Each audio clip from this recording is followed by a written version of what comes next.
Assalamualaikum warahmatullahi wabarakatuh. Alhamdulillah. Tidak pernah berhenti kita memuji Tuhan kita Allah atas segala nikmat yang dilimpahkan kepada kita. Kesehatan, kekuatan, dan segala fasilitas yang luar biasa. Kalau ingin dinilai dengan harta manusia, maka tidak akan pernah cukup untuk membayarnya.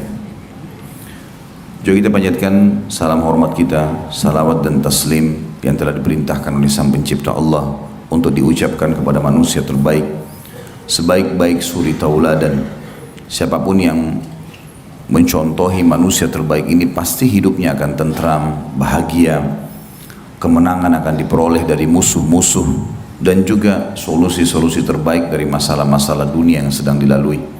Karena memang tergambarkan dalam kehidupan manusia terbaik ini seperti apa yang tadi sudah digambarkan. Ketentraman jiwa, ketenangan, kemenangan, dan juga solusi yang terbaik dari masalah-masalah. Sang Pencipta Allah memerintahkan kita secara khusus orang-orang beriman untuk mengucapkan salam hormat kepadanya dan akan dibalas 10 kali rahmat atau karunia dari Allah secara langsung. Maka sangat wajar kalau kita selalu mengucapkan salawat dan taslim kepada Nabi besar Muhammad sallallahu alaihi wasallam. Melanjutkan bahasan kita kitab Minhajul Muslim, dan kita melanjutkan adab terhadap sesama makhluk, secara khusus adab suami istri. Dan kita akan masuk pada pagi ini, semoga Allah berkahi, adalah hak-hak istri terhadap suami. Jadi ibu-ibu boleh menuntut ini, tanda kutip, dengan cara yang santun kepada suaminya.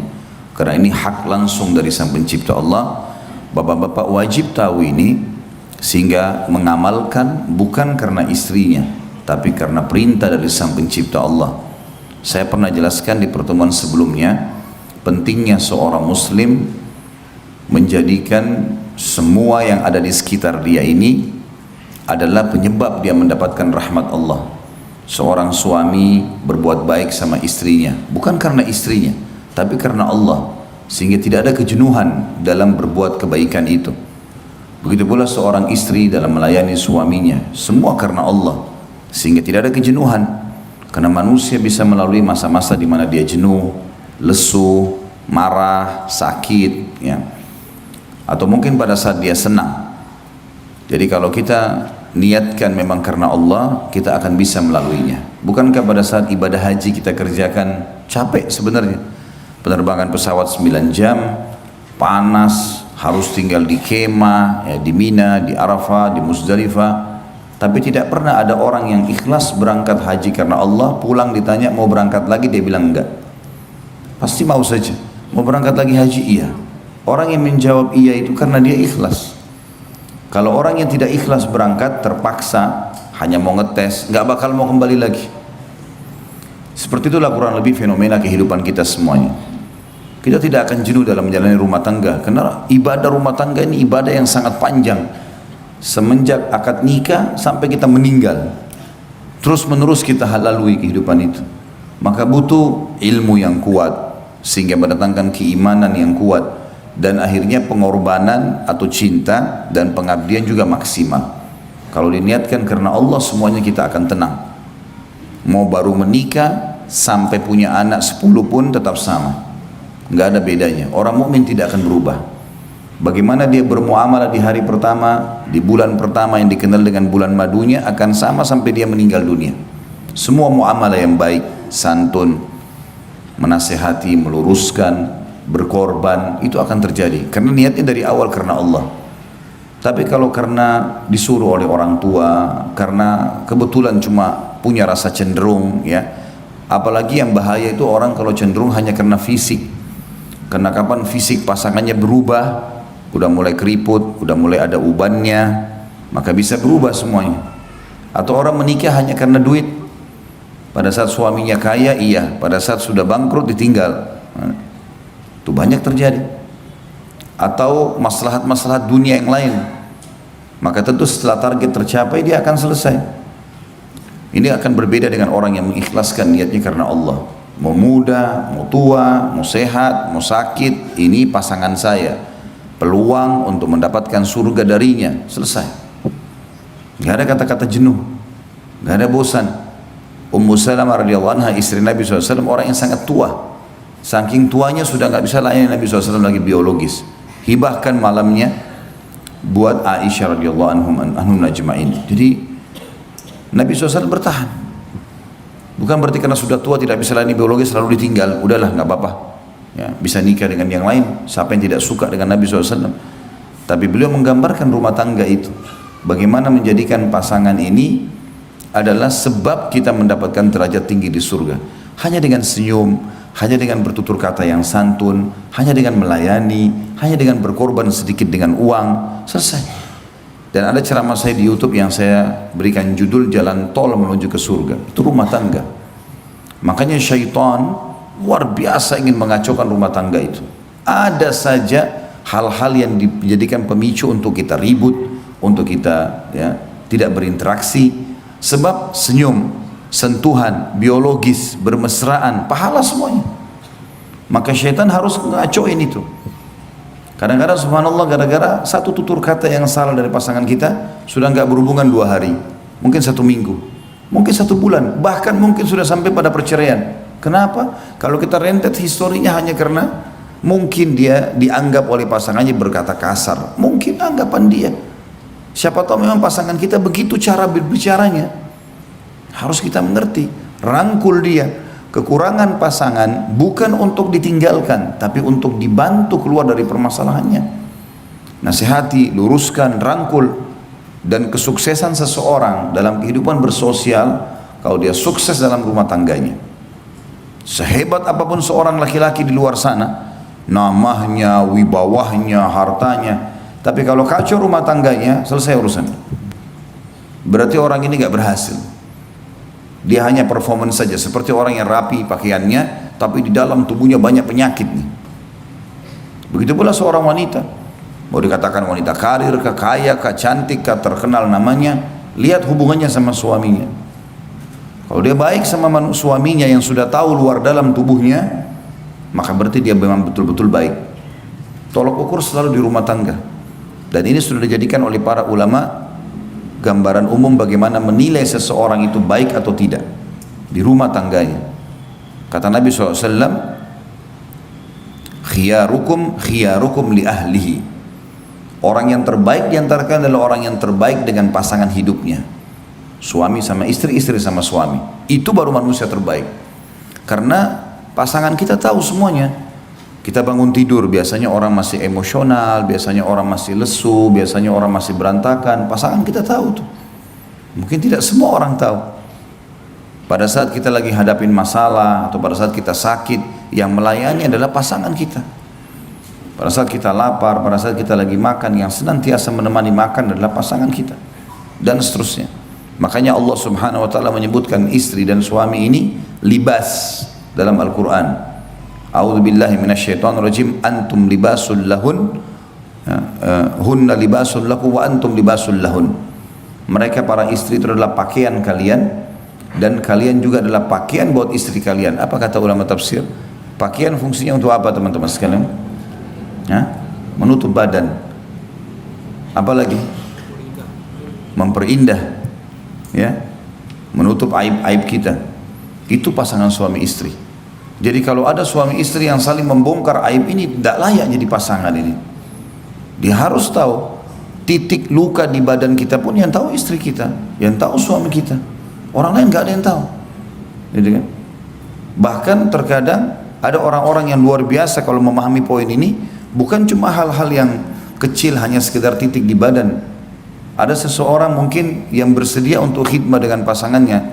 Seorang dosen kami di Madinah, Dr. Saleh Suhaimi, semoga Allah jaga beliau, salah satu staf pengajar di Masjid Nabawi. Kebetulan salah satu istri beliau adalah orang kita dan pernah belajar dengan saya, seorang akhwat. Waktu beliau minta dicarikan jodoh, saya sampaikan ternyata ada yang mendaftar dan akhirnya jadi istrinya. Masya Allah sekarang sudah sampai 15 tahunan, sudah punya anak dan sudah warga negara sana kalau saya tidak salah di Madinah. Yang jelas beliau sempat cerita sama saya, karena beliau matanya buta gitu. Ini saya cerita karena kebaikan ya, untuk menjadi ibrah dan pelajaran buat kita. Jadi beliau cerita sama saya dan saya memang terharu dan kagum dengan itu ya. Beliau mengatakan karena matanya buta, saya pernah masuk ke WC, kamar mandi, lagi buang hajat, dia bilang. Karena beliau buta, beliau tidak lihat. Dia bilang, saya merasa seperti ada orang di kamar mandi. Saya tanya, siapa kamu? Ditanya, apa kamu? Ditanya nama istrinya, saya nggak usah sebutin. Lalu kemudian istri mengatakan, iya. Kata Syekh, jangan di sini, di luar saja, saya lagi buang air, baunya nggak enak. Apa kata perempuan itu? Kata Syekhnya, ini gara-gara kata-kata ini saya makin menghormati dia, saya makin mencintai dia. Dia bilang, sudah tradisi suku kami di Indonesia, itu kalau suami buang air besar dibersihin, dia yang bersihin. Kata Syekhnya, saya berterima kasih luar biasa dengan kalimat itu, tapi biarkan saya bersihkan diri saya sendiri. Setelah dia bersihkan, Syekhnya keluar lalu berbicara mengatakan, saya belum pernah menemukan ada istri, walaupun beliau poligami, yang memiliki niat seperti kamu. Luar biasa kebaikannya. Jadi ada orang sampai pada tingkat khidmah pada pasangan itu, udah melampaui rata-rata yang apa yang dibayangkan oleh umumnya orang, atau bahkan tidak dibayangkan. Jadi memang pasangan suami istri itu adalah hal yang luar biasa. Saya sudah pernah jelaskan teman-teman sekalian, kalau orang tua kita meninggal, laki-laki, misalnya kita laki-laki di sini, oh ibunya meninggal, ya, maka dia tidak boleh mandikan ibunya, karena melihat aurat kan. Ibunya sudah dewasa, dia juga sudah dewasa, nggak mungkin. Yang boleh mandikan sesama jenis, anak perempuannya. Kalau ayah kita bebas, kita boleh mandikan, laki-laki sama laki-laki. Yang boleh mandikan perempuan. Sekarang balik juga, akhwat kita, ummahat kita di sini tidak bisa memandikan jenazah ayahnya karena melihat aurat.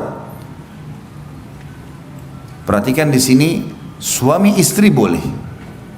Sesuai dengan sabda Nabi SAW kepada Aisyah, wahai Aisyah, kalau seandainya kau meninggal duluan, aku akan memandikan dan mengurus jenazahmu.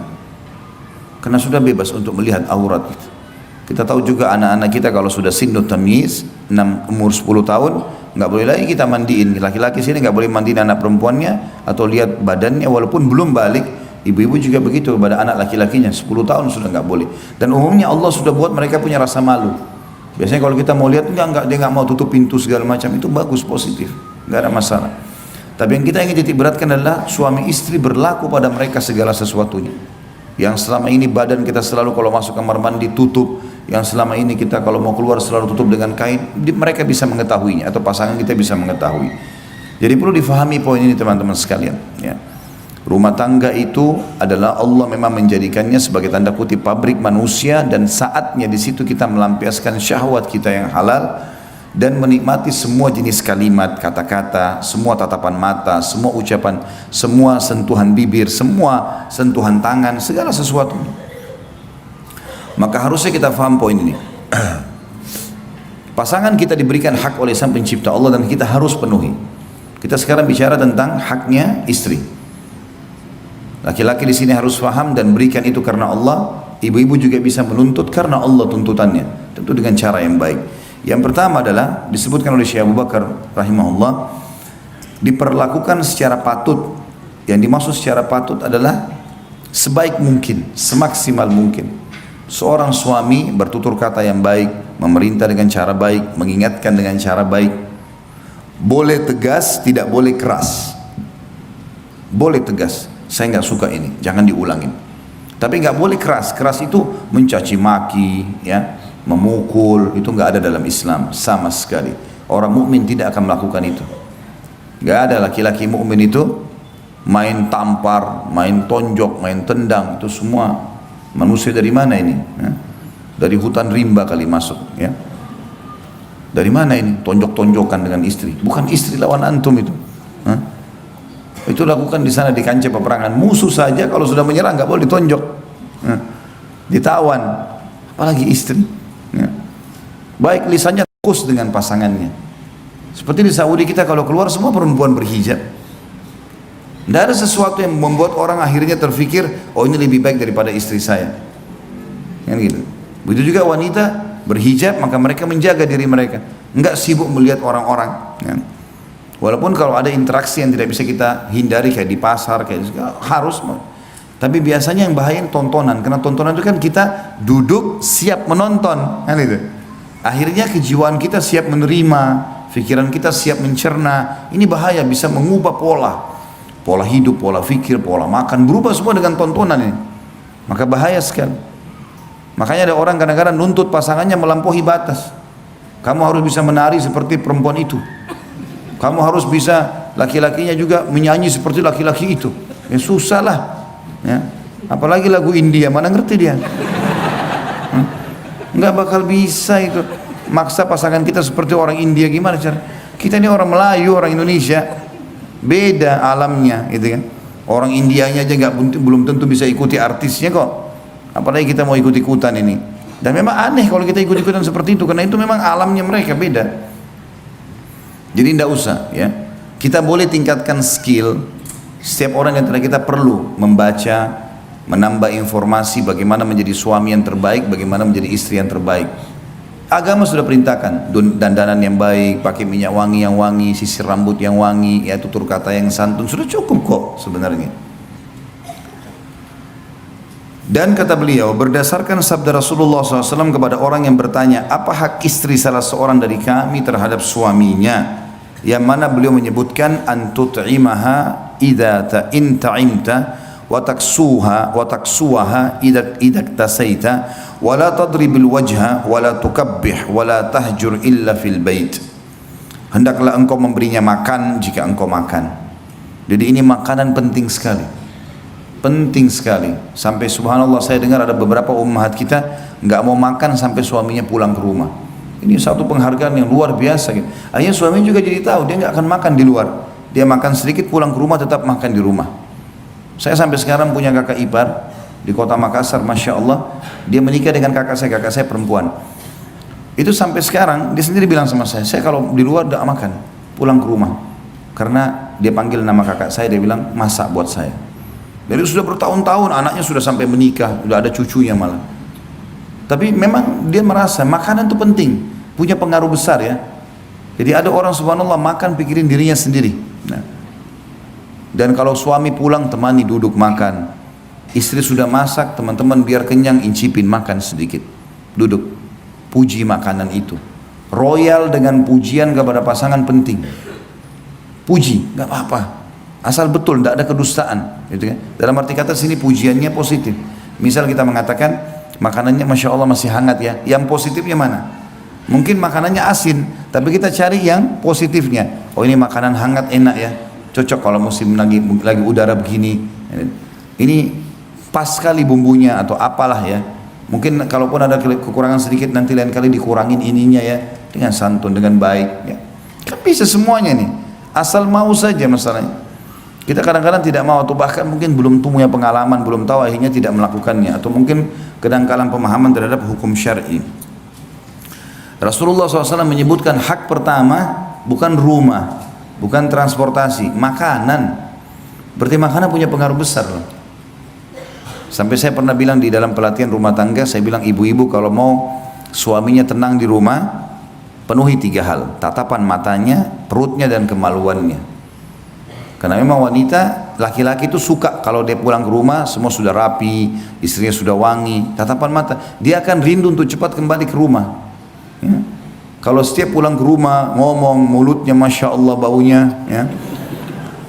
Dekat sedikit juga ketiaknya baunya masya Allah. Ya. Larilah si suami. Dia berharap pulang kapan istri saya tidur nih, mudah-mudahan kalau saya pulang dia sudah tidur ya. Karena takut ketemu. Kadang-kadang ada perempuan gitu dinasihatin. Bagaimana cara bahasanya? Ini saya baru beliin odol baru ya. Nggak ngerti dia. Ini odol baru ini wangi gitu. Dia nggak ngerti. Oh iya dikasih pembantu. Atau dia taruh saja dia nggak pakai. Ini harus peka memahami masalah-masalah seperti ini. Sensitif sekali. Baiklah, masalah makanan penting. Dan teman-teman kalau makan sesuatu di luar enak, laki-laki belikan istri. Bawa ke rumah. Ini tadi saya makan enak, beliin. Oh saya sudah kenyang nggak apa-apa, yang penting kamu sudah tahu tadi saya makan ini. Kan dia merasa ada kontak batin karena makanan kita perhatian. Begitu juga dengan istri. Beli makanan apapun, keluar sama teman-teman, lagi ke Bogor, lagi kemana, keluar sama keluarga, tentu ada mahramnya misalnya sama keluarga. Kemudian pulang bawa makanan khas. Tadi saya makan ini enak loh. Ya. Bungkusin, buatin buat suami misalnya, itu penting. Memberinya pakaian jika engkau berpakaian. Ini yang tadi saya bilang berimbang di antara keduanya. Berimbang ya. Pakaian-pakaian dipakai semuanya bagus, santun, baik ya. Dan boleh kita menikmati pakaian ya, tidak ada masalah. Janganlah memukulnya pada wajah dan jangan menjelek-jelekkan. Ini yang paling banyak berbekas pada jiwa wanita, bapak-bapak sekalian. Jangan pernah jelekin dia. Udah selesai. Gak usah bilang kamu dasar pendek, kamu dasar gembut, kamu dasar begini. Ini hindari semua. Karena kata-kata yang kita ucapin itu terekam sampai dia mati. Kata-kata yang dia ucapin bagi kita sudah dibuang. Makanya salah satu karakter wanita yang saya bilang adalah tanda kutip pendendam. Laki-laki tidak. Sudah tahu buktinya kan? Pernah saya jelasin yang lalu. Sekarang bapak-bapak kalau lagi ribut sama istrinya, baca WA-nya nih, oh macam-macam tulisannya. Kita marah pertama, tapi 2 hari lagi kira-kira diapain WA-nya? Dihapus. Ngaku nggak? Iya kan? Paling dihapus, sudahlah, sudah selesai, nggak usah disimpan. Ibu-ibu saya tanya, kalau bertengkar sama suami, dihapus WA-nya? Nah, masalahnya itu. Biar sudah 1 tahun yang akan datang lagi baikan nih, lagi keluar kota sama-sama. Terus sempat tersebutkan ada satu masalah yang dulu, itu kan dulu pernah begini. Bahkan kau pernah WA begini. Enggak, kata suaminya, mana? Ini buktinya. Masih ada. Nah, jadi perempuan tuh cocok jadi penyelidik. Suka nyimpan-nyimpan. Sekarang ibu-ibu saya ajar caranya, ikuti cara laki-laki dalam masalah ini. Ada sesuatu, udah selesai, clear masalahnya, hapus semuanya. Gak boleh disimpan. Karena itu pemicu syaitan. Bahaya sekali. Gak usah ingat-ingat kata-katanya lagi. Sudah selesai. Orang mukmin harus clear. Allah saja kalau kita minta maaf dimaafin kok. Dan dihapusin semua bekas-bekasnya. Masa kita enggak gitu ya. Jadi hati-hati, jangan pernah memukul. Wajah terutama. Wajah itu dimuliakan sama Allah. Banyak orang tampar segala macam ini, hati-hati bapak-bapak. Dan jangan menjelek-jelekkan. Jangan menjelek-jelekkan. Wajah istri untuk dicium, bukan untuk ditampar.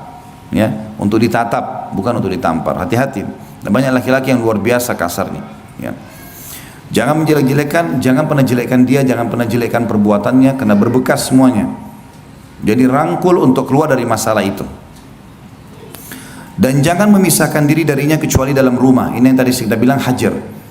Jadi nggak boleh pergi ke rumah orang tua, nggak boleh pergi ke rumah teman, di rumah saja. Jadi biar istri tahu kalau kita ada di kamar sebelah misalnya, ya, dihajar, dia tahu. Kalau sholat tetap kita bangunkan, nyalain lampu di kamar, sholat sudah subuh, lalu kita pergi. Ya. Seperti itulah. Dalam sabda beliau yang lain, tentu hadis ini diriwayatkan tadi Imam Abu Dawud nomor 2142 dengan sanad hasan. Dalam sabda beliau yang lain, Rasulullah SAW bersabda, "Ala wa haqquhunna 'alaikum an tuhsinu ilaihinna fi kiswatihinna wa ta'amihinna." Ingatlah bahwa hak mereka para istri terhadap kalian adalah kalian berbuat baik kepada mereka dan memenuhi pakaian dan makanan mereka.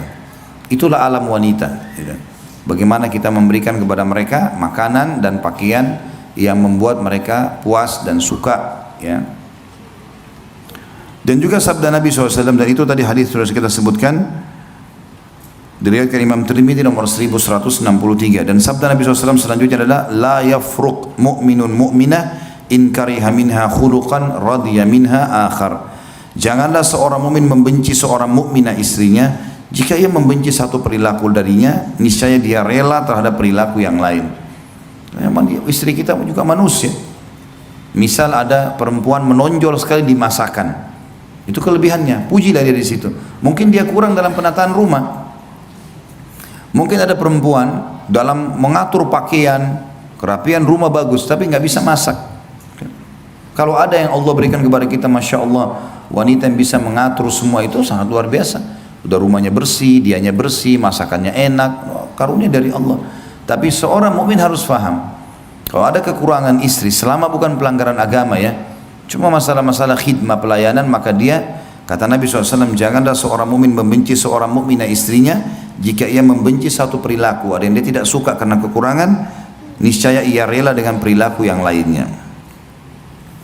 Ini masalah bergaul dengan cara patut. Yang kedua, mengajarinya atau mengajari istri tentang perkara-perkara agama yang penting jika sang istri belum mengetahuinya. Ini penting sekali. Jadi seperti ummahat kita, akhwat kita diizinkan oleh suaminya pergi ta'lim, itu penting. Bapak-bapak jangan larang suami istrinya pergi belajar agama. Jangan larang.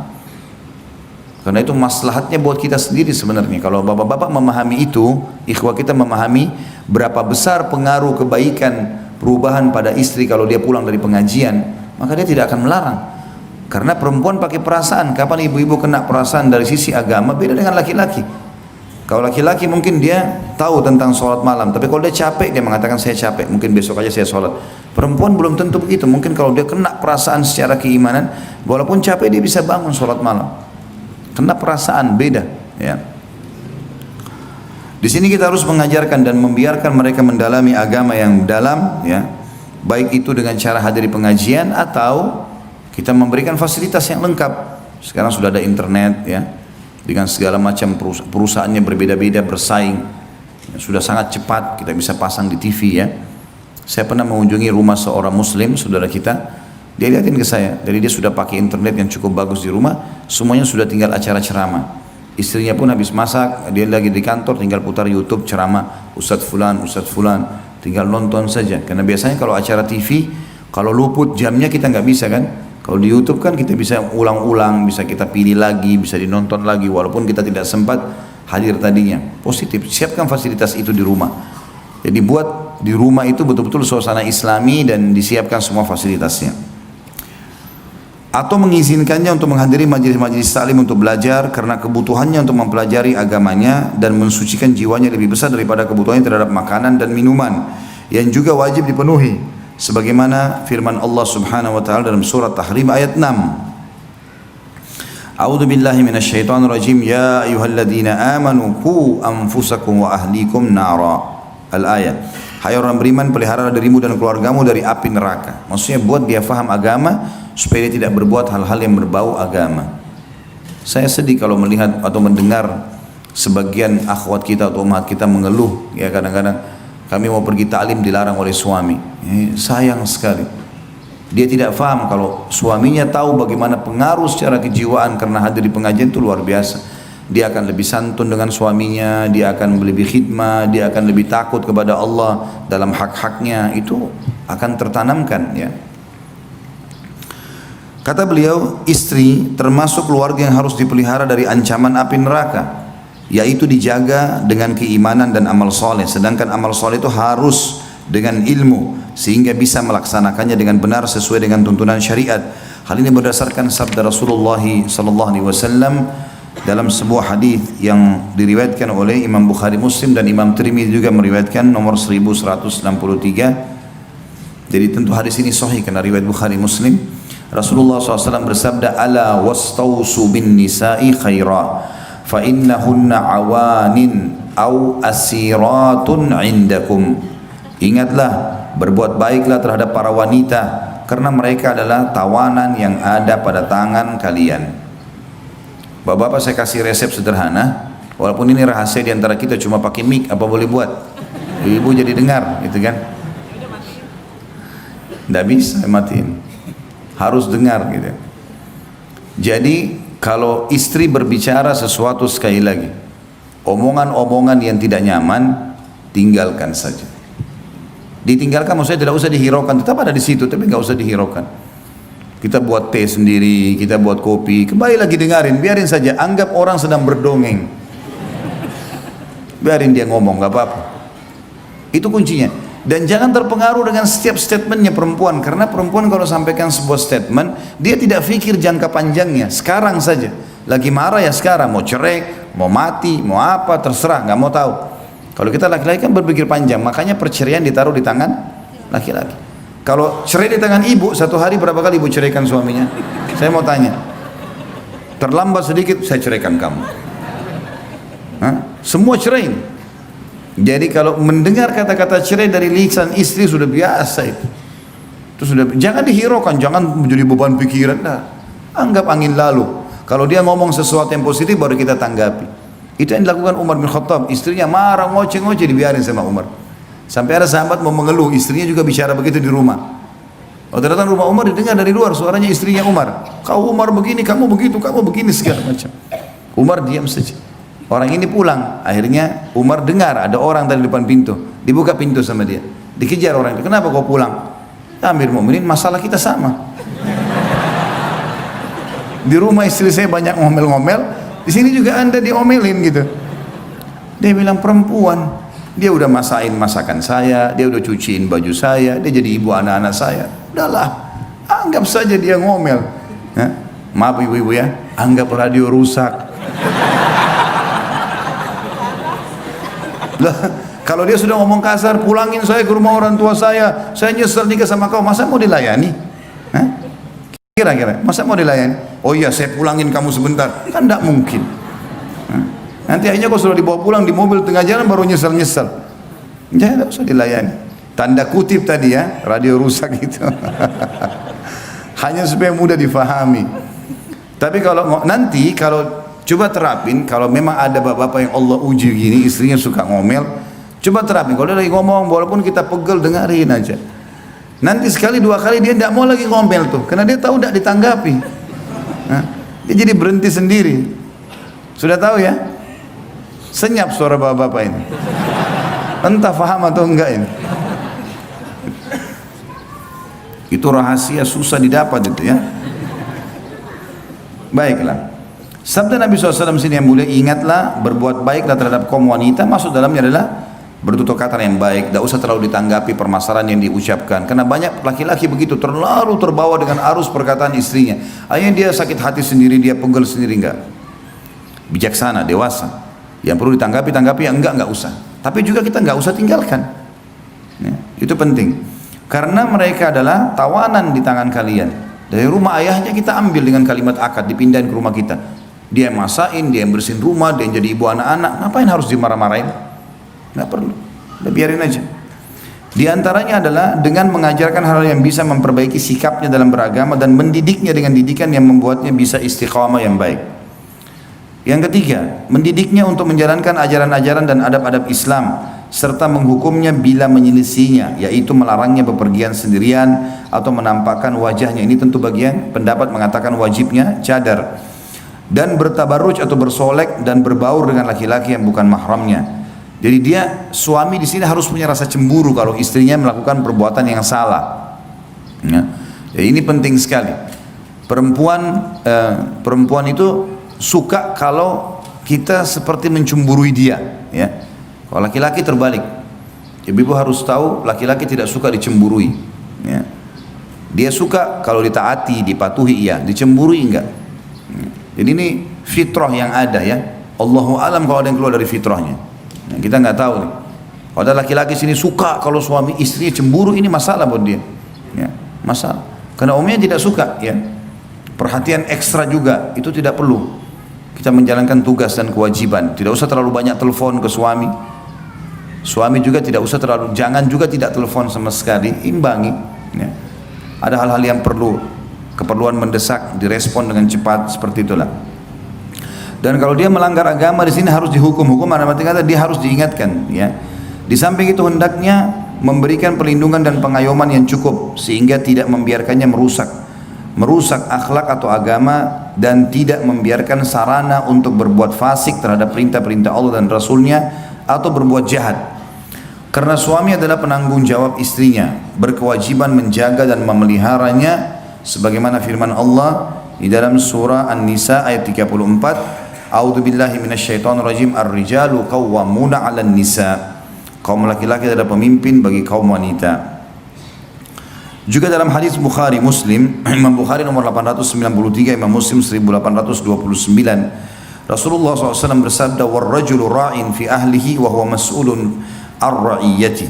Laki-laki adalah pemimpin bagi keluarganya dan akan diminta pertanggungjawabannya terhadap keluarga yang dipimpinnya. Jadi kita bertanggung jawab terhadap pelanggaran-pelanggaran istri juga. Jadi kalau ada istri tidak pakai hijab, dia tidak sholat, suaminya bertanggung jawab itu. Beda kalau sebaliknya ya. Kalau suami melanggar ya, agama, tugas istri mengingatkan, tapi bukan kewajiban dia seperti kewajiban suami terhadap istri. Karena posisi suami pada istri sama dengan posisi orang tua pada anak.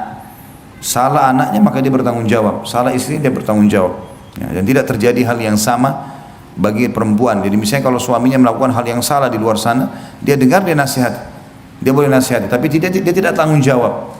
Karena dia tidak punya kewajiban perempuan mengawasi suaminya lagi buat apa di luar. Tapi istri harus suaminya mengawasi, lagi ngapain di rumah, kerja apa, ketemu sama siapa, tamu siapa yang datang, harus dengan izinnya semua ya. Yang keempat, bersikap adil bila dia poligami tentunya terhadap para istri jika memang dimadu, yaitu adil dalam memberi makanan dan minuman, pakaian, tempat tinggal dan juga giliran, ya. Tentu di sini termasuk dalam adil, kalau istri pertama memiliki misalnya 2 anak, istri kedua misalnya baru nikah, belum punya anak, maka tentu beda dari sisi nafkah dan makanan. Dan ada anak-anak, gitu kan. Kalau mau lebih adil lagi, maka setiap istri diberikan hak yang sama, kemudian nanti anak-anak diberikan hitungan sendiri. Maka itu jauh lebih tenang, ya, lebih baik. Memberi makan dan minum, pakaian, tempat tinggal. Dan kalau seorang suami berpoligami, dia berikan istrinya yang satu baju, misalnya ada pesanan harga 200.000 misalnya. Kita tahu yang istri yang lain tidak butuh baju itu, maka kita kasih nilainya. Tetap harus adil, nggak boleh tidak. 200.000 sini, 200.000 kasih ke sana. Buat penilaian, ya, yang harus ada, tidak boleh tidak. Walaupun istri kita tidak harus tahu dalam masalah poligami itu. Misalnya, ini tadi saya beliin baju dia, gitu kan, 200.000. Kamu kan tidak butuh, saya kasih duitnya. Nggak usah dibahasakan itu. Karena kalau dibahasakan nanti dia akan bertanya panjang. Bajunya seperti apa, warnanya apa, ya. Nggak perlu. Kita sudah tahu, tulis di laptop atau di data kita pribadi di handphone kalau istri ini punya hak 200.000, hak 1 juta. Karena yang ini kita kasih. Kecuali hal-hal yang di luar udzur, di luar hak-hak ini, yang misalnya udzur syar'i. Kalau si perempuan sakit misalnya, istri pertama sakit, masuk rumah sakit, diopname, bayar 5 juta, nggak mungkin kita kasih 5 juta ke istri kedua yang sehat. Nggak, kalau dia sakit nanti kita biayain. Ini keluar dari uzur lain. Nah, kalau sakit, tapi kalau yang lain nggak boleh, harus adil. Catat per rupiahnya, karena Allah akan hisab itu. Hati-hati, nggak ada hubungannya sama sekali. Saya punya catatan di laptop saya, semuanya lengkap. Ini lebih sekian, saya kasih yang ini. Nilai, nggak bisa sama sekali. Kalau salah ini hubungannya sama langit, bukan sama mereka-mereka ini. Perempuan gampang kalau mau dikelabui, bisa saja orang bohong, tapi sama Allah nggak bisa. Hati-hati. Allah bisa tarik fasilitas yang Allah berikan kepada kita justru karena kita melanggar hukum dengannya. Jadi jangan main-main soal ini. Harus di sini adil. Karena poin keempat bicara masalah itu, ya. Dalam masalah giliran adalah mabit, hak mabit, dan ini tergantung bagaimana seseorang itu bernegosiasi kalau mabit. Nah, mabit masih bisa negosiasi. Misal saya datang 3 hari sekali atau saya bagi setiap hari satu. Normalnya sehari masing-masing. Kalau tidak, misalnya karena kesibukan atau beda kota, maka bisa negosiasi. Saya bisa datang waktunya sekian kali. Kalau dia mengatakan baiklah nggak masalah, si istri bertanazul namanya, ya, memberikan haknya, tidak apa-apa datang misalnya seminggu sekali atau 2 minggu sekali atau 3, itu nggak ada masalah, tergantung kesepakatan. Kalau itu disepakati khusus untuk masalah mabit. Tapi kalau nafkah nggak boleh sama sekali. Dari sisi harta tadi harus sama. Dikatakan tidak berat sebelah dalam hal-hal tersebut atau curang ataupun aniaya, karena Allah yang Maha Suci dan Maha Tinggi telah mengharamkannya. Sebagaimana firman-Nya dalam surah An-Nisa ayat 3, A'udzu billahi minasyaitonir rajim, fa in khiftum alla ta'dilu fawahidatan aw ma malakat aymanukum. Kemudian jika kalian takut tidak dapat berlaku adil, maka kawinilah seorang saja atau budak-budak yang kalian miliki. Maksudnya harta rampasan perang kalau ada, kalau kita tidak bisa nikahi orang-orang yang bebas, maka nikahilah tawanan-tawanan perang itu dan diajak masuk Islam, ya. Seperti itulah yang dimaksud, supaya biasanya sisi maharnya lebih murah, pola hidup lebih sederhana, karena dia ingin diselamatkan dari keterbudakan itu. Rasulullah SAW telah berwasiat untuk berbuat baik terhadap istri sebagaimana sabda beliau di dalam hadis At-Tabarani dengan isnad hasan, riwayat Tirmidzi 3895, khairukum li ahlihi wa ana khairukum li ahli. Sebaik-baik kalian adalah orang yang paling baik terhadap istrinya. Ini tolok ukur suksesnya seorang laki-laki. Setinggi apapun jabatan dia, ya, sebanyak apapun titelnya, setampan apapun dia, lihat hubungannya sama istrinya. Baik sama istrinya, tanya istrinya baik gak suami? Kalau baik dia bilang ya sudah, gitu kan. Dan kata Nabi SAW, aku adalah orang yang paling baik di antara kalian terhadap istrinya. Artinya contohi aku dalam bermuamalah, maka kalian akan dapat yang terbaik. Karena kita kalau contohi orang yang baik, kita akan, apa akibat buat dia akan kena akibat buat kita. Kita kalau contohi orang buruk, apa akibat buat dia, akibat buat kita juga, ya. Orang kalau rajin ke masjid, sholat, orang baik, jujur, Akibatnya apa dia? Namanya harum. Kita kalau ikuti sama kan akibatnya. Pencuri teman kita, pembohong kita ikutin. Akibatnya dia apa? Dibenci orang. Kita juga akan dapat akibat yang sama. Yang kelima, tidak menyebar rahasianya. Ini penting sekali. Nggak boleh kita sebar rahasia teman-teman sekalian. Dan tidak menyebut-nyebut aib yang ada padanya. Ini yang luput banyak orang-orang kita di Indonesia ini. Luar biasa gitu.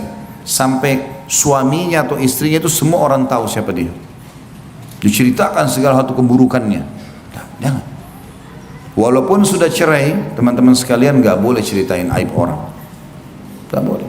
Orang umum saja nggak boleh kita ceritain aibnya, apalagi pasangan kita. Jangan. Ada orang dia jengkel karena salah satu perilaku atau dia tidak cocok, kemudian dia sebarkan sana sini. Itu tidak boleh. Tidak menyebarkan rahasia dan tidak menyebut-nyebut aib yang ada padanya. Karena suami adalah kepercayaannya dan yang dituntut untuk menjaga dan melindunginya. Hal ini berdasarkan sabda Rasulullah SAW, Inna min asyarrin nasi indallahi manzilatan yawmal qiyamah ar-rajulu yufdi ila imra'atihi wa tufdi ilaihi thumma yanshuru sirraha. Hadis ini hadis sahih riwayat Imam Muslim 1437. Sesungguhnya seburuk-buruk kedudukan manusia di sisi Allah pada hari kiamat adalah laki-laki yang menggauli istrinya dan istrinya pun yang menggauli suaminya, lalu suaminya menyebarkan rahasianya. Riwayat lain, lalu keduanya menyebarkan rahasia pasangannya.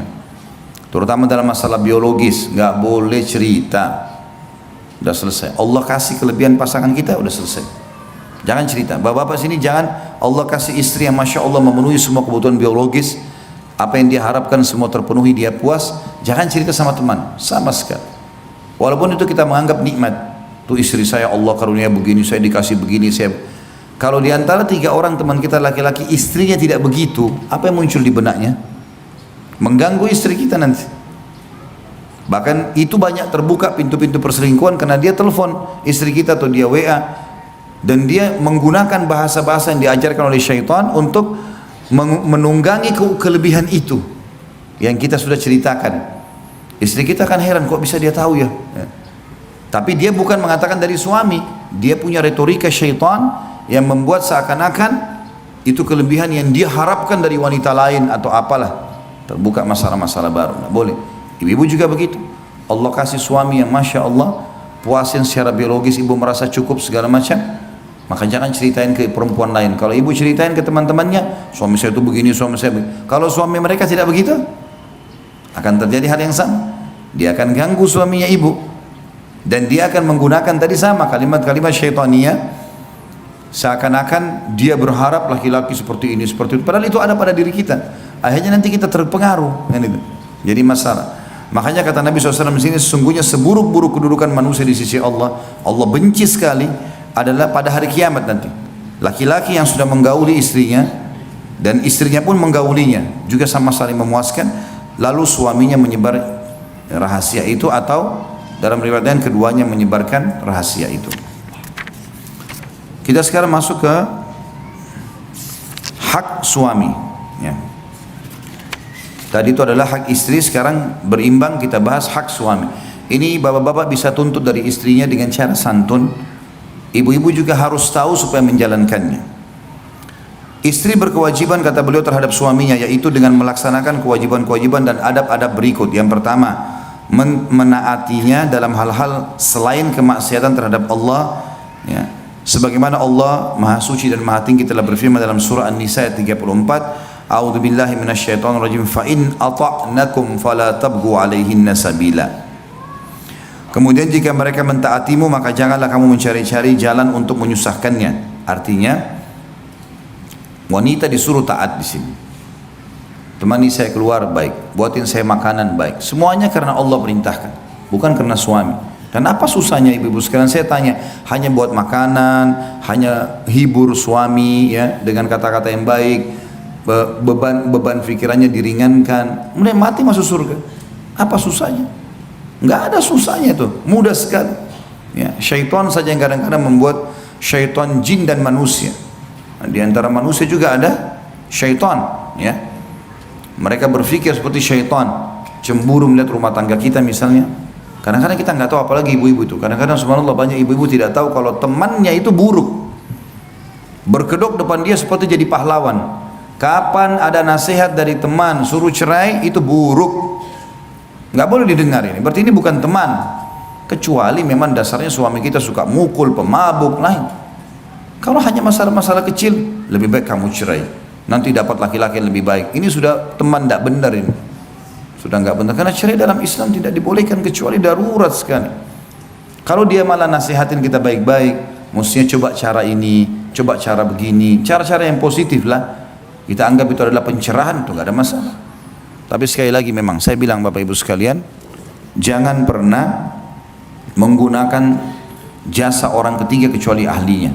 Itu pun ahlinya harus ulama yang besar, yang punya pengalaman yang luar biasa sehingga memandu kita pada poin yang benar. Kita juga kalau bertanya to the point.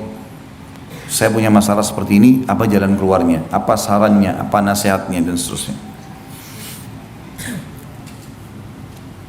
Dikatakan di sini juga Rasulullah SAW bersabda dalam hadis yang sahih riwayat Bukhari nomor 3237, Muslim 1436, "Idza da'a ar-rajulu imra'atahu ila firashihi falam ta'tihi fabata ghadbana 'alaiha la'anatha al-malaikatu hatta tusbih."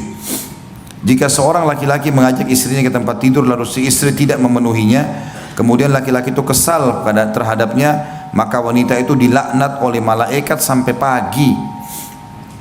Nah, makanya syaitan menggoda untuk itu ya. Di sini perlu kita garis bawahi banyak manfaat dari hadis ini. Yang pertama kata para ulama adalah biologis laki-laki nggak bisa ditunda. Beda dengan biologis perempuan yang masih bisa ditunda. Ibu-ibu kalau masih pengen berhubungan biologis sama pasangan, tapi suami lagi safar segala macam, dia masih bisa sabar. Kalau laki-laki susah sekali, karena berpengaruh kepada emosi jiwanya. Tanpa dia sadari, kita nggak sadar, tapi kadang-kadang terbawa itu. Jadi kalau ibu-ibu dapat suaminya suka marah, masalahnya di biologis. Coba ibu-ibu muhasabah deh. Mungkin seringkali ibu bengkalikan poin itu. Tidak ada laki-laki subhanallah menumpahkan sperma lalu emosi, nggak ada. Hah? Pada saat dia klimaks, dia tumpahkan spermanya, itu ketenangan jiwa dia dapatkan. Makanya ya seperti dia sedang mendapatkan sebuah kebahagiaan yang luar biasa. Umumnya laki-laki kalau setelah klimaks pasti ngantuk dan tidur. Beda dengan ibu-ibu. Ibu-ibu kan menerima sperma. Sperma itu komposisinya kata sebagian ulama ada komponen ada komponen apinya, panas. Jadi kalau ibu-ibu terima sperma biasanya tambah semangat bicara. Nah, jadi kalau ibu lihat suaminya habis klimaks tidur, itu memang normal dia. Ya, jangan ibu bilang, ya sudah tidur. Saya mau tidur nggak bisa. Memang ibu nggak bisa tidur, nggak bakal bisa tidur. Coba alihkan ke yang lain, nyapu, ngepel, masak. Nah itu baru bisa. Karena nggak bisa memang. Jadi yang tadinya buat suaminya bergelora itu pindah ke dia. Bayangin aja. Maka memang begitu, dia akan jadi semangat 45 di sini. Untuk bekerja, untuk segala macam. Ini yang pelajaran pertama dikatakan para ulama tentang masalah biologis di sini. Kenapa perempuan sampai dilaknat kalau tidak layani biologis suaminya? Apa sebabnya? Karena suami itu akan berinteraksi dengan alam luar. Kalau ini bermasalah dan dia tidak, imannya kurang, dia bisa berzina. Terjadilah kerusakan di muka bumi. Nanti ibu-ibu istrinya baru marah pada saat tahu suaminya selingkuh. Padahal sebenarnya permasalahan di rumah. Nggak ada orang yang kenyang itu masih mau makan. Susah sekali. Kecuali darurat mungkin ada hal yang itu. Tapi kalau umumnya nggak bakalan. Itu kan intinya. Makanya Rasulullah SAW di sini ya menekankan sekali laknat Allah, laknat malaikat datang kepada istri yang diajak tidak mau. Kadang-kadang mungkin karena jual mahal. Beda kalau ibu sakit ya. Ibu sakit ada udzur syar'i beda. Tapi kalau enggak boleh nolak. Ya. Ini pelajaran pertama dari hadis bahwasanya biologis laki-laki beda dengan biologis perempuan. Makanya tidak boleh ditunda laki-laki, perempuan masih bisa, gitu kan? Bahkan perempuan kalau tidak dipicu, tidak ada pemicu, tidak ada rangsangan, tidak akan berhubungan biologis, biasa saja. Kalau laki-laki enggak, lihat sesuatu pun sudah cukup untuk memicu biologisnya. Makanya dia harus terlampiaskan. Ini pelajaran pertama. Pelajaran yang kedua diambil di sini adalah cara menghadapi kaum laki-laki dan cara menghadapi kaum perempuan. Menghadapi kaum laki-laki di sini, ibu-ibu sekalian, itu dengan biologisnya. Biologis itu penting sekali dan harus sensitif. Jaga bau mulut, jaga bau badan, jaga warna pakaian, ya, penampilan, harus semua dijaga. Tidak bisa tidak. Jangan pernah bapak-bapak pulang rumah, kemudian mau biologi sama istri, tidak mandi, maaf, tidak membersihkan kemaluan, tidak cebok segala macam, tiba-tiba langsung main mau dekatin istri. Mungkin istrinya sudah mandi bersih dan seterusnya. Ya. Perempuan juga begitu, ibu-ibu jangan berpikir akan didekati oleh suami kalau memang dasarnya ada bau, sekarang sensitif sekali. Bau mulut, bau badan, kenapa sih nggak pakai minyak wangi, kenapa nggak kumur-kumur dengan mouthwash, ada banyak, sikat gigi sebentar berapa, 1 menit paling gitu kan. Semprot minyak wangi, sesuatu yang disuka oleh pasangan kita, pakai baju yang paling bagus ya. Kadang-kadang subhanallah ada orang menganggap rancu dengan istri atau suami menggunakan baju-baju khusus buat mereka di rumah. Ini keliru. Apa yang membuat pelacur, mohon maaf, punya nilai jual? Ibu-ibu saya tanya, apa yang membuat pelacur punya nilai jual? Penampilan, pakaian, kan itu, wangi. Coba kalau seandainya dia pakai daster di tempat perzinahan, kira-kira ada yang mau bayar dia? Enggak kan? Nah, semestinya setiap istri begitu di rumah, bukan kita contoh pelacur, tidak. Mestinya pakai baju yang bagus. Kalau merasa baju itu kurang cocok tapi suami suka, nggak apa-apa, bersabar, kita pakai gitu kan. Mungkin warna yang dia suka. Kalau suami suka rambutnya panjang, dipanjangin. Dia suka sedikit di model yang asal tidak menyerupai laki-laki, nggak ada masalah. Saya pernah hadapin kasus rumah tangga dari keluarga saya, 15 tahun lebih menikah, mau cerai, puncaknya saya duduk sama suaminya karena suaminya suka rambut panjang, istrinya nggak suka, selalu mau pendek rambutnya, hanya masalah itu. Tapi 15 tahun suaminya sabar, selalu bilang, kadang-kadang dia bawain foto, saya suka foto perempuan rambut panjang begini, kadang-kadang apalah bahasanya, akhi, ya akhi, miring. Jadi gara-gara itu saja, ayah istrinya sempat dinasehatin, kenapa sih kalau yang panjangin rambut, kenapa? Kan bagus, suaminya jadi suka lihat gitu kan. Bapak-bapak boleh beli baju yang bapak-bapak suka, boleh beli baju. Saya tidak merasa aib kalau saya beli pakaian yang saya tahu ini saya suka lihat kalau istri saya pakai, bukan aib itu. Pakaian tidur kah, pakaian apa, itu di rumah gitu kan, itu nggak ada masalah. Sebagaimana juga ibu-ibu bisa lakukan itu, ya, karena bagi laki-laki kita penting sekali masalah melihat sesuatu itu.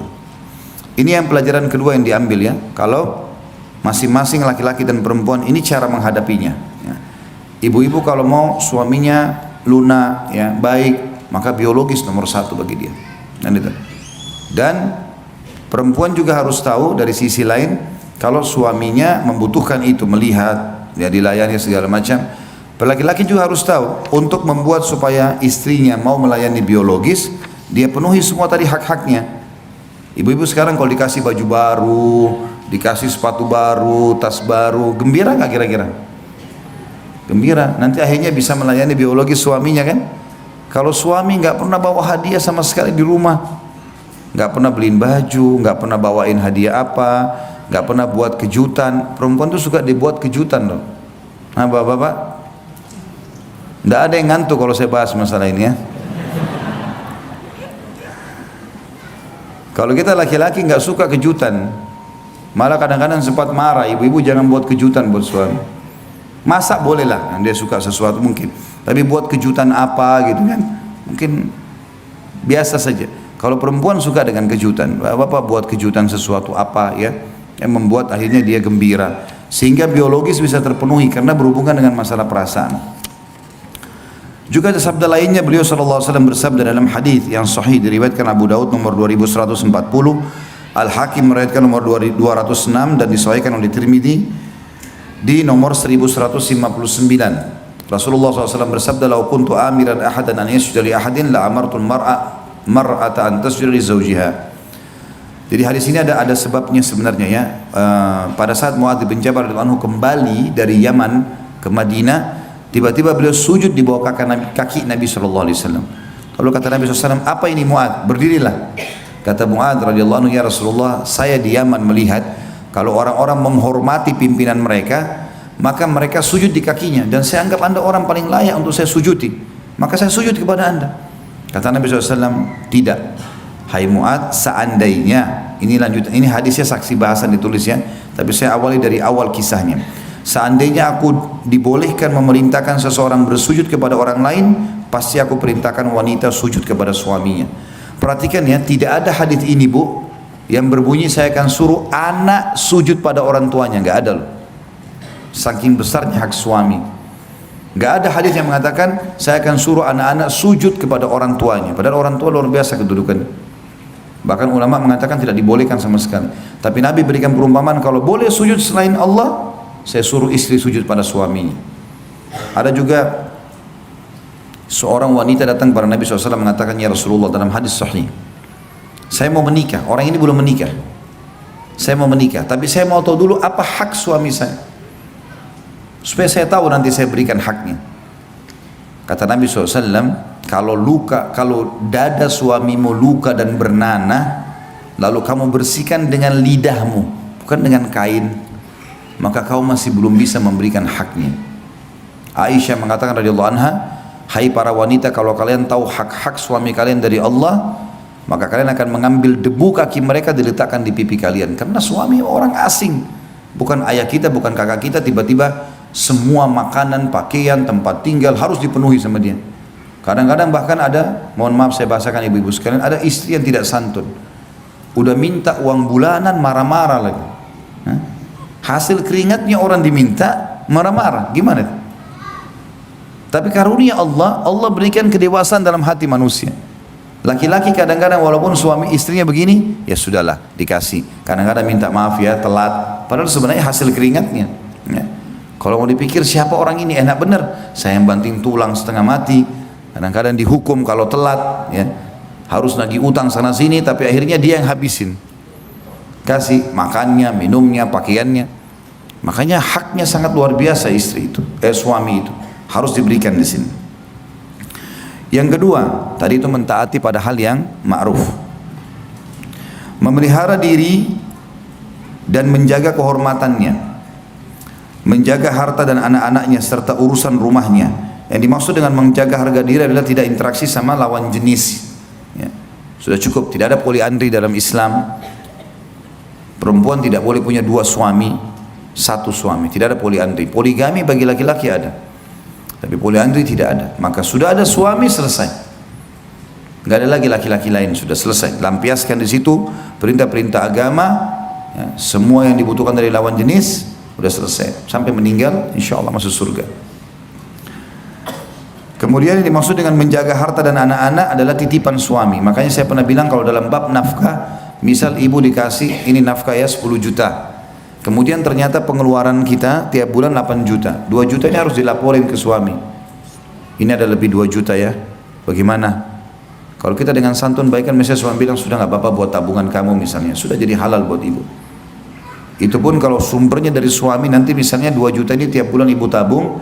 Misal dalam setahun kali 12 kan jadi 24 juta. Terus ibu mau investasikan, ibu bahasakan, jangan tidak. Nggak boleh. Saya mau usaha ini ya, pakai uang ini sudah saya tabung sekian. Maka insya Allah jalankan halal, kecuali memang dasarnya uang itu dasarnya uangnya ibu sendiri. Misal ibu dapat warisan, ibu memang sebelum nikah sudah punya usaha, itu lain. Itu biar ibu keluarkan tanpa sampaikan suami, haknya ibu tuh, haknya ibu. Suami nggak punya hak di situ. Tapi kalau sumber dari dia nggak boleh, harus disampaikan. Menjaga anak-anak juga ini ibu-ibu harus tahu, boleh pakai pembantu, boleh pakai babysitter, tapi tidak boleh membiarkan anak dididik oleh mereka. Banyak anak-anak muslimah akhlaknya seperti akhlak pembantunya. Nah, memang dia tidak pernah urus sama sekali. Bangun tidur, dia tinggal mandi, makan, keluar. Anaknya mana cuma dilihat sebentar. Oh sudah mandi, sudah selesai. Nah, bukan itu. Duduk, ajarin kalimat-kalimat yang baik. Duduk, ya, ajarkan agama. Kalau lagi dimandiin sama pembantu, lihat, datang, benar nggak cara mandinya? Mungkin anak kita masih belum bersih cara mandinya. Mungkin dipaksa, gitu kan? Saya pernah temukan anak saya, setiap kali mau mandi, kayak orang yang ketakutan. Ketakutan luar biasa, kayak orang yang stres, trauma. Sampai saya panggil anak saya panggil anak laki-laki saya panggil, sini nak, coba masuk ke kamar mandi, saya coba mandikan. Alhamdulillah saya mandikan sendiri anak saya, umur 3-4 tahun, ya, sama sekali gak nangis. Tapi saya lihat ternyata dia kayak orang trauma. Jadi selama ini kalau dimandikan oleh teman yang membantu di rumah ini, itu sering dipaksa. Ditutup pintu kamar mandi, dipaksa, disiramin langsung. Kadang-kadang tidak nafas. Dia trauma dengan itu. Lihat kalau orang tuanya tidak awasin, saya bilang sama istri saya, lihat tuh. bahayanya kalau kita cuma biarkan saja, gitu kan. Dia mandi sama saya nggak trauma sama sekali. Dan saya lihat sendiri waktu saya mau siram kepalanya kayak orang ketakutan, nggak mau. Saya kasih dia timba, mandi sendiri nak. Lihat nih caranya, mandi. Akhirnya dia bisa. Sekarang alhamdulillah sudah baik. Dan saya dudukin, akhirnya saya bicara baik-baik sama muslimah ini, saudari kita. Hati-hati kalau anak-anak ini, jangan sampai salah pendidikan. Nah ini kebanyakan perempuan yang lupa ya, atau melepaskan begitu saja anaknya. Dia tidak punya keterlibatan di situ. Ini salah juga ya. Karena anak-anak adalah aset amal jariah. Tapi sekali lagi boleh pakai tenaga yang membantu. Serta seluruh urusan rumah di sini, kebersihan, kerapian. Hal ini berdasarkan firman Allah Taala dalam surah Nisa ayat 34. A'udzu billahi minasyaitonir rajim. Fas-salihatu qanitatun hafidatun lil ghaibi bima hafidallah. Sebab itu maka wanita yang salihah ialah yang taat kepada Allah, lagi memelihara diri ketika suaminya tidak ada, oleh karena Allah telah memelihara mereka. Perselingkuhan ini bahaya sekali ya, apalagi kalau terjadi dari kaum wanita, gitu kan. Rasulullah SAW juga bersabda dalam hadis yang sahih diriwayatkan Bukhari nomor 893, Imam Muslim 1829, wal mar'atu ra'iyatun ala baiti zawjiha wa waladihi. Dan wanita adalah pemimpin di rumah suaminya, maksudnya bertanggung jawab terhadap rumah suaminya dan anak-anaknya. Juga sabda Nabi SAW di dalam hadis yang diriwayatkan Tirmidzi nomor 1163, fahakkuhum alaihinna alla yuti'na furushakum man takrahuna wa la ya'dhanna fi buyutikum liman takrahun. Maka hak kalian terhadap para istri kalian adalah agar tidak mengizinkan orang yang tidak kalian sukai meniduri tempat tidur kalian, dan tidak mengizinkan orang yang tidak kalian sukai masuk ke dalam rumah kalian. Tentu semua laki-laki yang berusaha berinteraksi sama istri kita yang bukan mahram, tentu kita tidak senang. Otomatis seperti itu, larangan mutlak ya. Karena bagaimana seorang istri, ranjangnya suami yang beli, lemarinya, listrik rumahnya suaminya yang bayar, lalu dia masukkan laki-laki lain di situ. Dari mana adab dan tata keramanya ini? Tidak mungkin ya. Haram dalam Islam itu. Ataupun dia berselingkuh di luar, nggak mungkin ya. Dan ini waswas syaitan, kadang-kadang membuat sebagian wanita dikuasai syaitan, padahal sebenarnya suaminya sudah bisa penuhi dia. Sama halnya kalau suami punya kekurangan dalam masalah biologis, misalnya ejakulasi dini dalam masalah biologis, kita bisa terapi kok itu, kita bisa bantu suami, kita bisa membantunya gitu kan, supaya pikiran dia tidak berfokus ke situ. Dan itu bisa saja kita lakukan ya. Itu ada untuk tata cara sendiri dan bisa konsultasi sama teman-teman medis dalam masalah ini.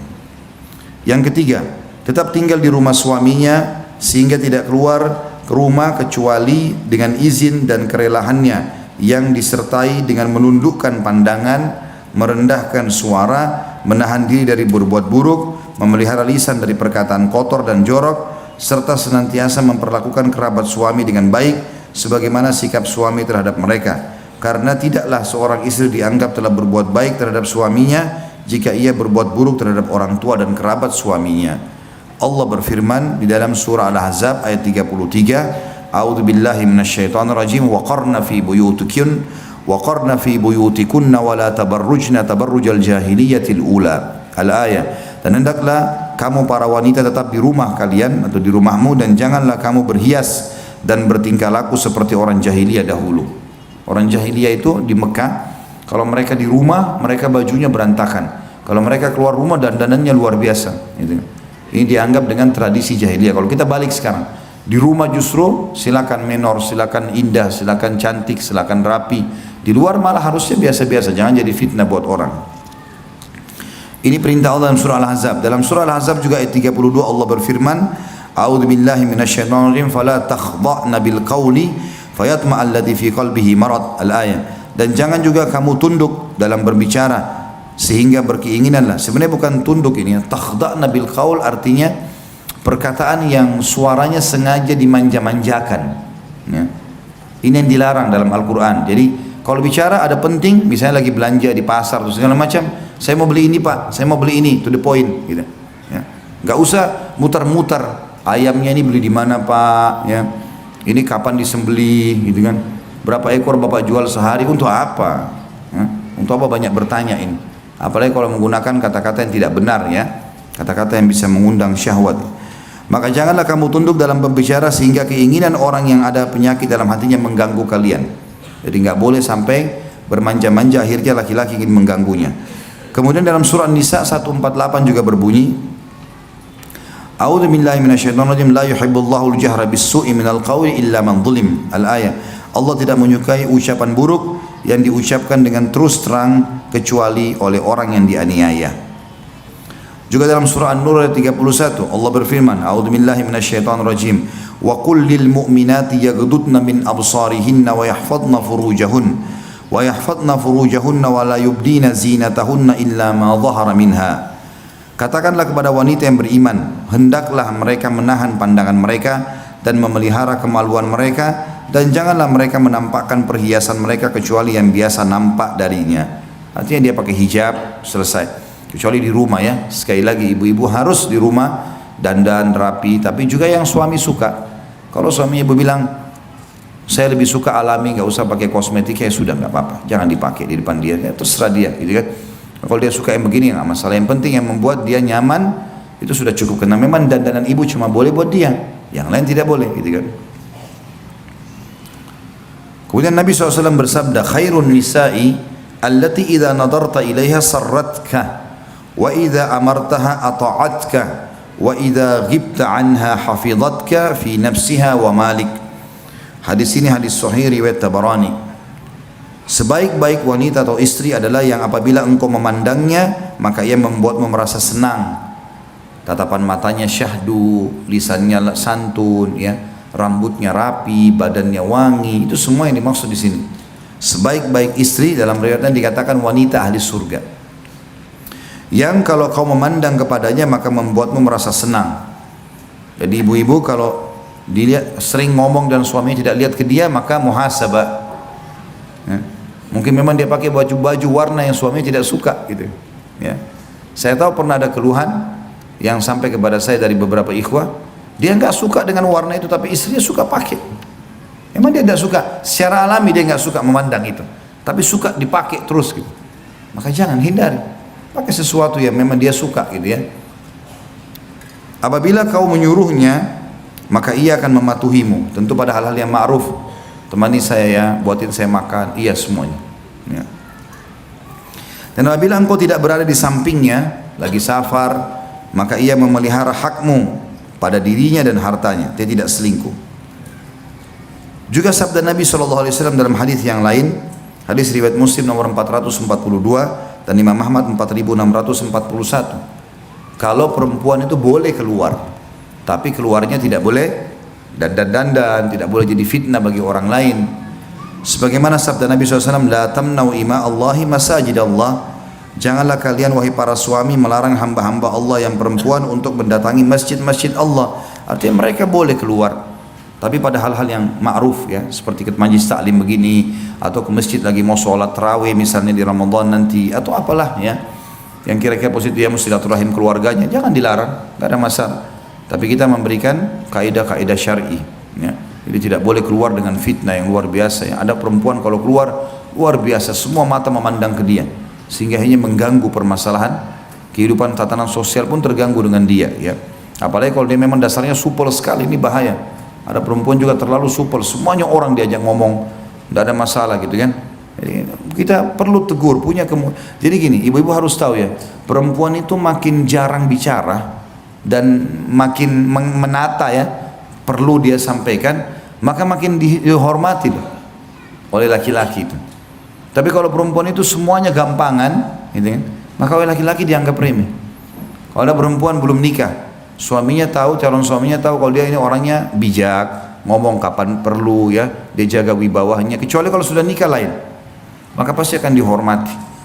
Yang beda perempuan yang murahan, segala macam bisa disentuh, diajak ngomong, omongannya juga murah sekali, semuanya gembar sana sini, sama ini bilang iya, sana bilang iya. Ini jadi masalah buat dia, sampai Nabi SAW melarang mengkhidbah wanita yang sudah dikhidbah oleh laki-laki lain. Khidbah itu baru diminta, baru saya mau menikah sama anda, datang ke walinya, saya mau nikah sama anak anda, baik kami minta waktu, itu khidbah namanya. Selama belum dikasih jawaban iya atau enggak, maka berarti masa khidbah, enggak boleh ada laki-laki lain. Sampai begitu Islam menata, karena perempuan tidak boleh sembarangan mengombar-gombir janji dia, bicara dia, memang harus jaga itu.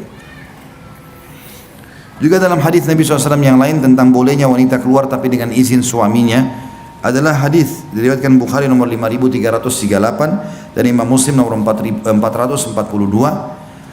Wa idza sta'dzanatil mar'atu ahadikum ilal masjidi fala yamna'ha. Jika istri salah seorang kalian meminta izin untuk ke masjid, maka janganlah ia melarangnya. Juga dalam hadis yang lain dan penutupan bahasan kita, riwayat Imam Muslim nomor 442, Ahmad 5082, Abu Daud 568 dan Tirmidzi 570, Rasulullah SAW bersabda, "Idzanu lin-nisa'i bil-laili ilal masajid." Izinkanlah para wanita pergi ke masjid walaupun itu di malam hari. Jadi dibolehkan, kalau selama ke masjid berarti baik. Sebagian ulama hadis mengatakan dimaksud dengan masjid adalah masjid secara umum. Memang dia mau datang untuk aktivitas masjid ya, pengajian, sholat, tidak ada masalah.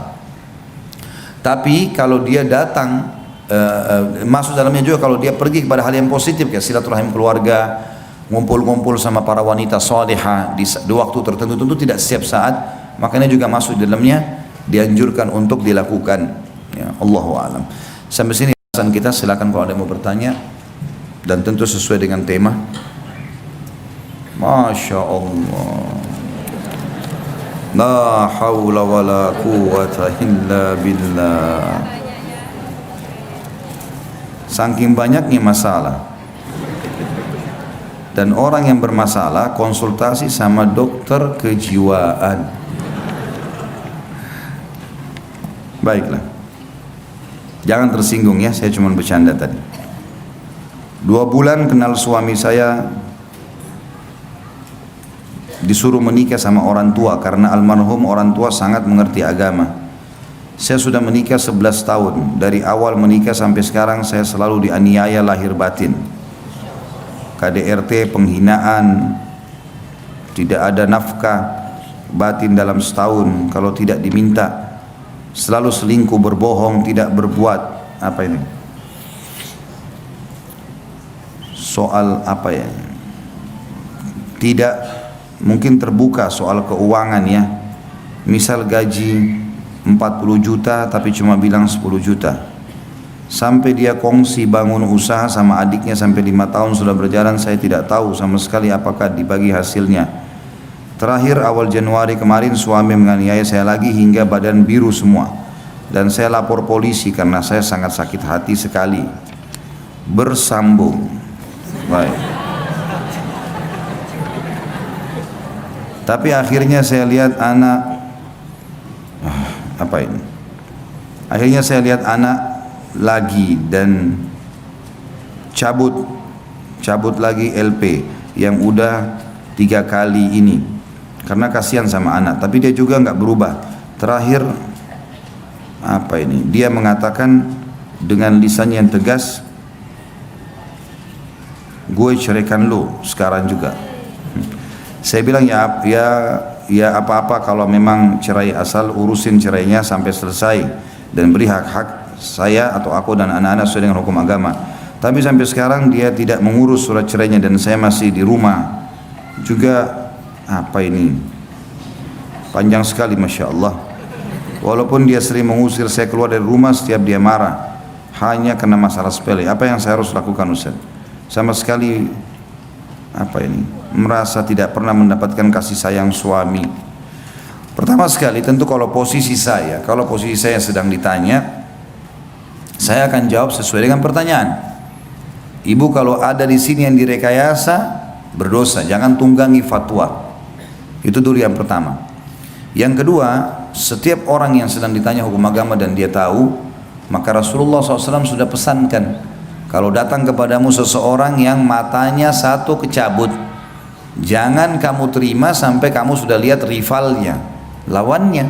Mungkin dua-dua matanya sudah tercabut. Ya.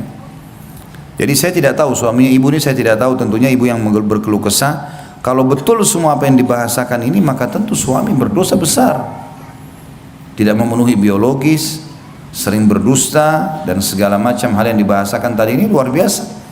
Dan bertahannya ibu dalam rumah tangga adalah ibadah. Ibu sekarang sedang panen pahala dalam masalah ini. Tapi perlu diberikan masukan-masukan, ya, perlu didoakan. Ya. Dan kalau memang betul kondisi seperti ini dan sudah berjalan bertahun-tahun tidak mau berubah, maka saran saya puncaknya, syaratnya ya, memang sudah berusaha, sudah ikhtiar, sudah nasihatin, sudah doakan, masih saja istikharahkan kepada Allah. Salat 2 rakaat minta petunjuk sama Allah. Saran saya baca buku doa yang ada doa istikharahnya. Setelah salam, kalau tidak hafal boleh pegang bukunya, baca. Di antaranya kan, ya Allah, kalau seandainya perkara rumah tangga ini baik buat diriku, agamaku, ya kehidupan akhiratku dan kehidupan duniaku dan kehidupan akhiratku, maka berkahilah, mudahkanlah, gitu kan, dan catatkan sebagai takdirku. Dan kalau seandainya perkara mempertahankan rumah tangga ini buruk buatku, agamaku, urusan duniaku dan urusan akhiratku, maka pisahkanlah, ya. Pisahkanlah dan tunjukkanlah kebaikan dimanapun itu teradakan atau terarahkan. Saran saya seperti itu, Allah alam. Jadi ibu istikharah kepada Allah SWT kalau betul-betul sudah ikhtiar, ya, istikharah kepada Allah, minta kepada Allah petunjuk. Kalau memang Allah mudahkan dia akhirnya ajukan perceraian, berarti itu yang terbaik. Kalau misalnya dia tidak ajukan perceraian, ibu juga di rumah masih tetap ada nafkah, ya, masih ada rumah, anak-anak masih bisa diselamatkan dari sisi agama, mungkin memang Allah malah ingin tinggikan derajat ibu dengan cobaan ini, ya. Tapi kesimpulan dari semua yang pernah ditanyakan ini, teman-teman sekalian, memang wasiat agama penting, luar biasa itu. Agama menyuruh kita menikah dengan orang yang beragama. Beragama ini penting. Laki-laki diwasiatkan begitu, perempuan diwasiatkan begitu. Sudah sering saya bilang, hadis Nabi SAW, tungkahul mar'atu li arba'ah. Wanita umumnya dinikahi laki-laki karena 4 hal. Limaliha, karena kekayaannya. Lihasabiha, karena keturunannya. Lijamaliha, karena kecantikannya. Walidiniha, dan karena agamanya. Fadfar bidzatid din taribat yadak. Pilih wanita yang beragama, hidupmu akan tentram. Itu bagi laki-laki. Bagi perempuan juga begitu. Rasulullah SAW bersabda, idza ja'akum man tardawna dinahu wa khuluquhu fazawwijuh, illam taf'alu takun fitnatun fil ardi wa fasadun kabir.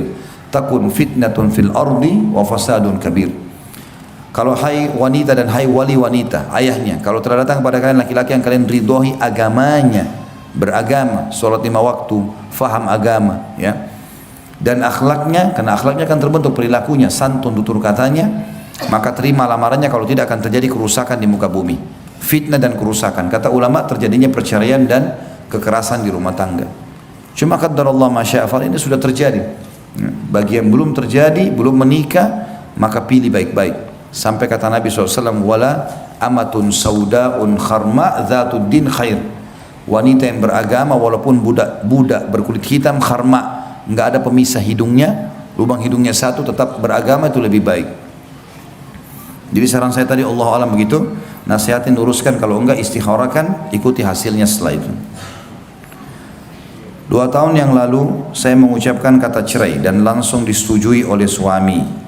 Setelah itu saya langsung pergi, dan memang sejak anak saya lahir sampai 5 tahun kami tidak serumah. Dan sekarang anak kami 7 tahun. Kami dipisahkan keluarga karena sering bertengkar. Anak dan suami di rumah mertua, dan saya tinggal sendiri, namun masih diberi nafkah lahir dan batin. Namun setelah lebih dari 3 bulan, di saat sedang berhubungan biologis, dia tidak berkata ingin rujuk, namun hanya karena kangen, karena takut pada keluarga yang tidak boleh kami bersama kembali. Apakah status kami sekarang, Pak Ustaz? Apakah masih sah pernikahan kami atau tidak? Saya mohon solusi yang terbaik menurut agama dari Pak Ustaz. Yang paling pertama begini, semua pertengkaran di rumah tangga hindari. Tidak usah ribut-ributan, bertengkar nggak usah. Saya sudah bilang tadi solusinya, coba besarkan jiwa kita. Yang benar maafkan, yang salah minta maaf, begitu saja, clearkan. Dan kita harus berbesar jiwa supaya pertengkaran tidak terjadi. Itu dulu yang pertama. Yang kedua, kalau yang dimaksud sini berhubungan biologis, masih kangen segala macam, itu kan bukti kalau memang sebenarnya masih butuh, gitu kan. Kalau berhubungan biologisnya itu di masa iddah 3 bulan pertama pengucapan kalimat cerai, maka boleh rujuk dengan cara seperti ini. berhubungan biologis, walaupun tidak bilang kita rujuk ya, enggak. Makanya pada saat masa iddah 3 bulan dari masa pengucapan kalimat cerai, seorang wanita dianjurkan tidak tinggalkan rumah suaminya. Bahkan dia dandan, dia berbuat kebaikan-kebaikan supaya suaminya tertarik untuk rujuk sama dia. Di masa iddah, setelah masa iddah dia boleh keluar dari rumah suaminya. Kecuali kalau suaminya buruk, pemabuk segala macam, ini lain. Ya, atau bahkan bisa membahayakan jiwa dia, bisa membunuh, bisa memukul segala macam, itu lain. Itu dulu. Jadi kalau dia rujuk atau berhubungan biologis ini, rujuk itu tidak harus kalimat ya. Boleh berhubungan biologis, boleh saling minta maaf. Tapi kalau sudah lewat masa iddah 3 kali masa haid, tidak boleh lagi seperti ini. Harus menikah ulang seperti awal. Seperti awal menikah. Dan kalau terjadi biologis ini tidak sah, dianggap perzinahan. Karena sudah lewat dari masa iddah, gitu kan. Ya, saya tidak tahu ibu ini sudah berapa lama berpisah tidak serumah, atau sejak kapan pengucapan kalimat cerai. Kalau tidak ada pengucapan kalimat cerai, berarti walaupun tidak serumah, status suami istri masih berjalan. Tapi kalau ada pengucapan kalimat cerai dari suami, maka otomatis seperti tadi hukumnya. Tapi kalau di sini ibu lihat anaknya, ya, sudah 2 tahun ya sini kayaknya, dari 5 tahun anaknya sampai umur 7 tahun anaknya. Kami dipisahkan keluarga karena sering bertengkar. Berarti memang belum ada kalimat cerai dari suami. Berarti ibu masih status istri. Suami datang temuin ibu, biologis segala macam masih halal, nggak ada masalah. Yang terakhir Bapak Ibu sekalian, saya sudah bilang jangan libatkan orang ketiga dalam rumah tangga, termasuk keluarga itu. Ini sudah rumit memang kalau keluarga sudah ikut campur. Kita sering cerita sama orang tua, cerita sama kakak, akhirnya mereka terbawa emosi. Dan seperti ini sebenarnya masih saling sayang, akhirnya nggak bisa kumpul, sembunyi-sembunyi. Saran saya terang-terangan, sampaikan kepada keluarga sekarang baikan, sama-sama rangkul suami, ibu rangkul suami, bilang kita baikan, kita baik-baik, kita jaga ini semua hubungan dengan Allah, karena Allah. Apa yang kurang dari saya ingatkan, apa yang kurang dari kamu saya juga akan ingatkan. Agama jadikan landasan. Lalu kita terang-terangan sampaikan ke keluarga, kalau kami akan kumpul kembali, udah selesai, gitu kan. Dan tidak usah sembunyi-sembunyi, karena ini bukan masalah yang haram kok, belum terjadi perceraian. Setelah anda tahu bahwa berhubungan antara suami istri adalah sedekah, bolehkah minta terus tiap hari ke istri? Istri kadang risih karena tiap hari apa ini? Tiap hari mandi. Boleh, kenapa tidak? Dan istri nggak boleh tolak. Kenapa risih? Masa sesuatu yang enak ditolak? Nggak boleh tolak. Kenapa nolak? Kenapa risih? Yang risih itu kalau orang lakukan bukan sama suaminya, ya kan? Lagian kenapa harus malu kalau mandi? Orang tidak hubungan biologis kan juga boleh mandi kan? Nah, itu capek kalau jadi beban. Ya, kalau dijadikan beban, kalau dinikmati nggak bakal capek kok. Apalagi kalau tahu ini adalah ibadah kan gitu. Jadi nggak ada masalah. Dan subhanallah hikmah Allah, dan ini terbukti secara medis ya. Laki-laki itu kalau dia sudah klimaks dia butuh waktu 20 menit sampai 25 menit untuk mengembalikan lagi keinginannya. Perempuan tidak seperti itu. Ibu-ibu sebenarnya tidak ada seperti laki-laki. Bahkan dalam satu kali hubungan biologis bisa berulang kali klimaks, bagi dia nggak ada masalah. Allah sudah buat itu.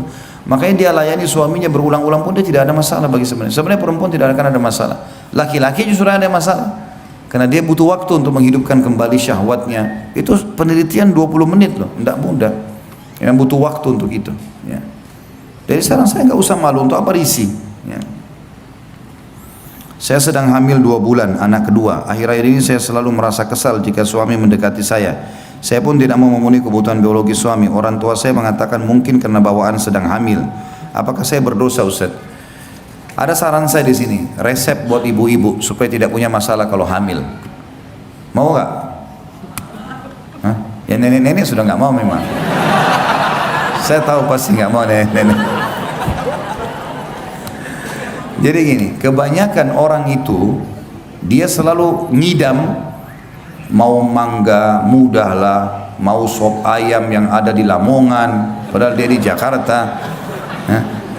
Mau bubur Manado yang di Manado. Wah, ini tidak mau lihat suami, nggak mau lihat cahaya. Tahu apa sebabnya ini? Ini sugesti diri. Jadi kadang-kadang waktu ibu masih gadis, ini saya bahasakan ke istri saya. Ini kadang-kadang waktu masih gadis, mungkin ibu kita sama teman-temannya lagi ngobrol. Saya kalau ngidam, tidak mau lihat suami saya. Kita nggak sadar sedang rekam itu sebenarnya. Saya nggak mau lihat cahaya. Saya pengen mangga ini, saya pengen begini. Akhirnya terekam. Terekam itu, dan itu akhirnya pada saat hamil tanpa disadari jadi masalah. Jadi masalah, gitu kan? Jadi ini semestinya bisa diobati secara kejiwaan. Walaupun kalau muncul, kalau sudah muncul memang pengen sekali, gak ada masalah. Boleh kita bahasakan ke suami. Ya. Dan ini harus dibahasakan baik-baik. Terutama kalau sensitif, seperti masalah biologis sensitif memang. Karena suami kadang-kadang tidak bisa mengerti masalah itu. Bukan karena dia ya, karena kejiwaannya memang gak bisa. Dia gak bisa membendung itu. Masuk kepada pikiran, masuk kepada perasaan, masuk ke segala macam emosional gitu kan. Saran saya yang pertama, ibu tentunya konsultasikan kepada teman-teman medis. Mungkin ada obat-obat yang bisa dikonsumsi, anti mual atau apalah yang bisa membuat kita akhirnya hilang dari perasaan-perasaan ini. Yang lain adalah yang kedua, saran saya tadi, sugesti.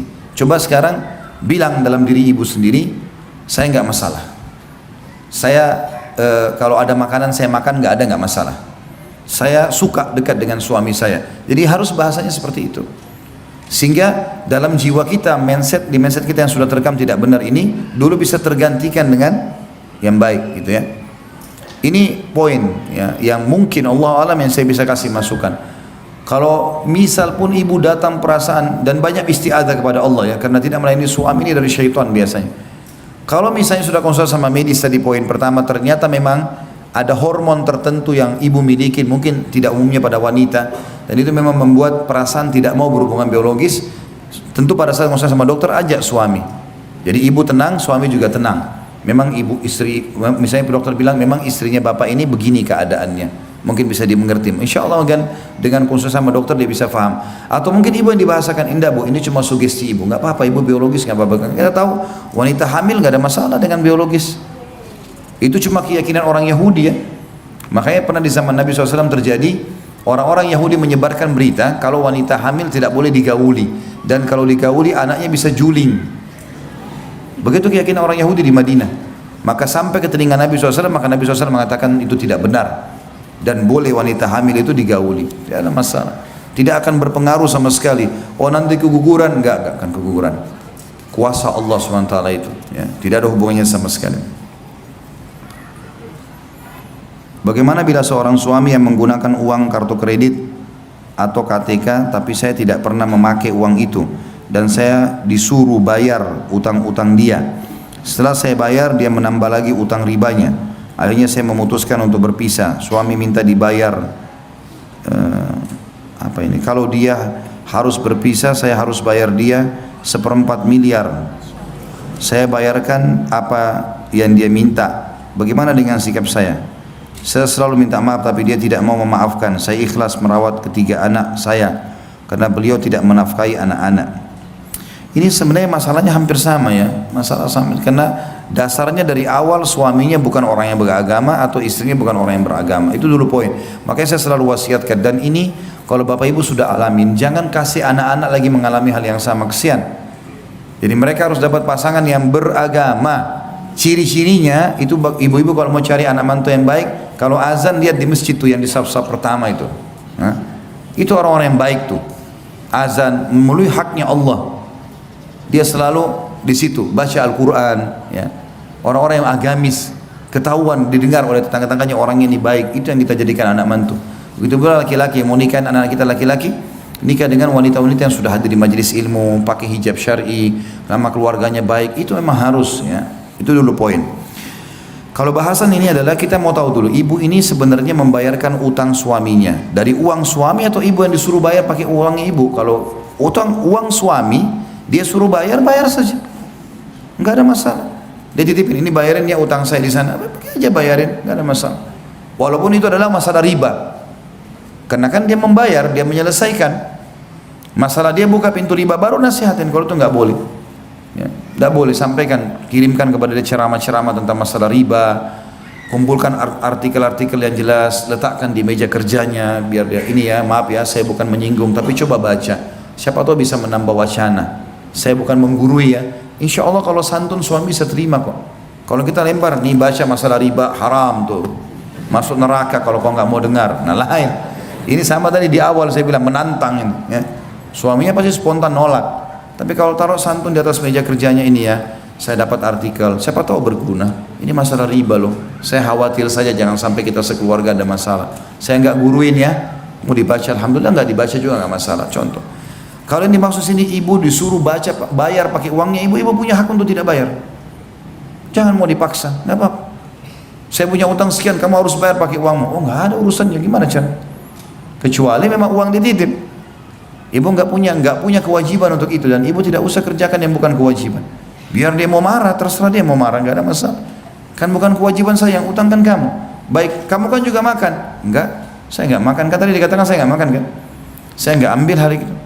Kalaupun misalnya dia berutang sama orang, kemudian utang itu dipakai beliin rumah, pakai beliin segala, memang kewajiban dia, bukan kewajiban ibu. Dia kan harus siapin nafkah. Ibu nggak harus bayar. Dan ini unik juga ini. Pada saat mau cerai, suaminya minta dibayar 1/4 miliar.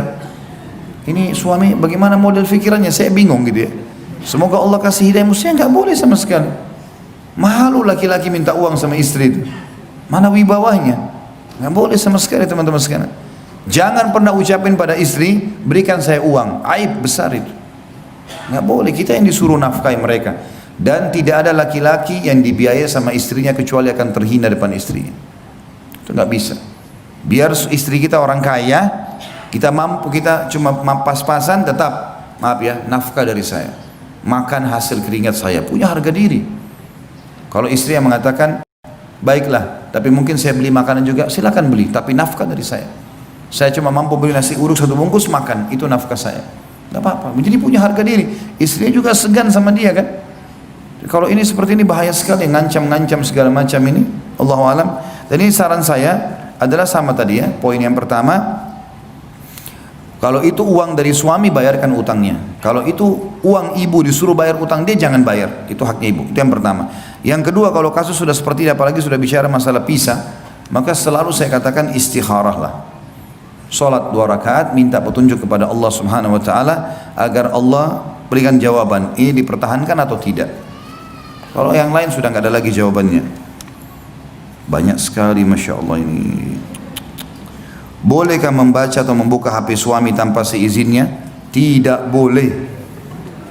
Jangan ambil tugasnya malaikat. Untuk apa? Hah? Pusing-pusingin diri untuk apa ibu-ibu?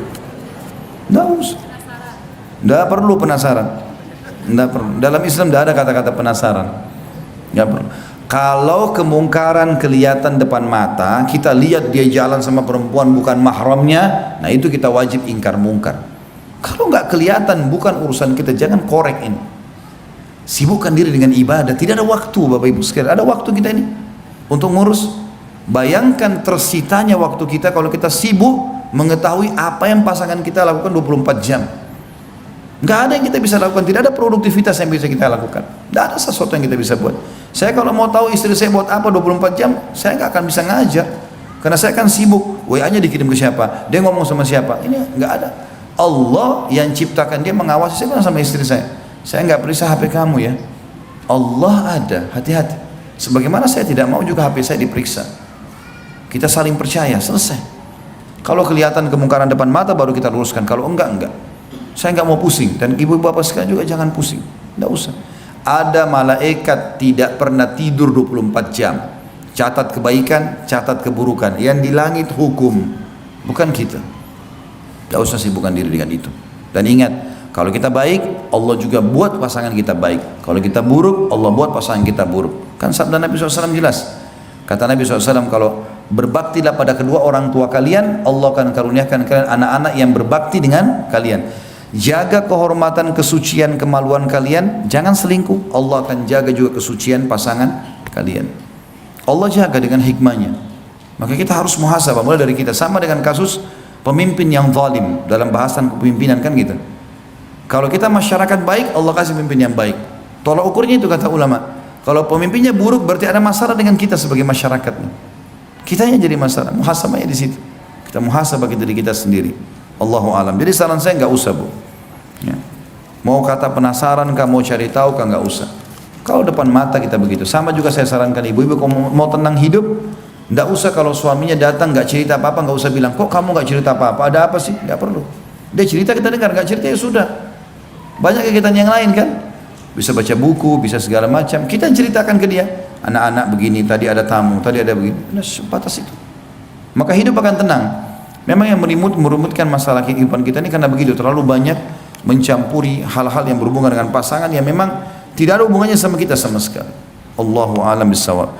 Sampai sini saya Bapak Ibu sekalian karena sudah jam 11 lewat dan saya harus mengantar ayah saya ke bandara. Beliau lagi datang kebetulan dari Makassar. Dan sebelum saya tutup juga, tentu saya harap teman-teman jangan terlalu mudah menyebarkan informasi kalau belum memastikan ya. Kemarin saya ditanya sama teman-teman tim, Ustadz memang ibunya Ustadz meninggal, gitu kan? Ada banyak tersebar di WA, ibunya Ustadz Khalid Basalamah meninggal. Ibu saya meninggal tahun 1979. Saya masih 4 tahun. Sudah lama meninggal. Saya bilang sama teman-teman tim, kok ibu saya sudah meninggal lama baru sekarang mau ditahu ya? Ayah saya alhamdulillah menikah lagi, ada pasangan beliau dan ibu saya anggap ibu saya dan ada beliau di Jakarta dan akan berangkat hari ini ke Makassar. Jadi nggak ada. Tapi sudah diekspos di mana-mana. Ini harus hati-hati terima berita seperti ini, gitu kan? Sama juga informasi saya akan menemani ayah saya ke bandara, bukan saya yang ke Makassar ini. Ya. Tadi sudah ada berita begitu, katanya mau ke Makassar gitu. Padahal sebenarnya tidak. Allahu a'lam. Jadi kita harus lebih hati-hati, apalagi sebarin berita sebelum tabayun, tidak boleh. Yang begitu saya Bapak Ibu sekalian, subhanakallahumma bihamdika, asyhadu an la ilaha illa anta astaghfiruka wa atubu ilaik. Wassalamualaikum warahmatullahi wabarakatuh. Akhir seperti tadi ya, sudah ambil belum? Bukunya sudah